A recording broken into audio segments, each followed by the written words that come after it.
మీకు మీ కుటుంబ సభ్యుల అందరికీ మహాశివరాత్రి శుభాకాంక్షలు. శివుడు ఆజ్ఞ లేనిదే చీమైనా కుట్టదు అని మన పెద్దవాళ్ళు చెప్తూ ఉంటారు. ఈరోజు మనం ఈ పని చేయాలి అనుకునేది కొన్నిసార్లు వాయిదా పడతా ఉంటుంది.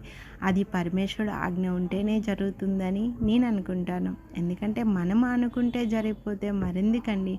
అన్ని విషయాలు కూడా మనం ఎప్పుడు అనుకుంటే అప్పుడు జరిగిపోతూ ఉంటాయి. కానీ ఆ పరమేశ్వరుడు దయ వల్లే ఈ కాలము సృష్టి అంతా కూడా మనం అందరం కూడా నడుచుకుంటున్నాం. అలాంటి పరమేశ్వరుడు దయ వల్ల మనందరం కూడా ఆయుర ఆరోగ్యాలతో అష్టైశ్వర్యాలతో ఆనందంగా సుఖ సంతోషాలతో ఉండాలని ఈ మహాశివరాత్రి మనందరికీ కూడా కన్నుల పండగగా జరిగి సంతోషంగా ఆయురారోగ్యాలతో ఉండాలని మనస్ఫూర్తిగా కోరుకుంటున్నాను.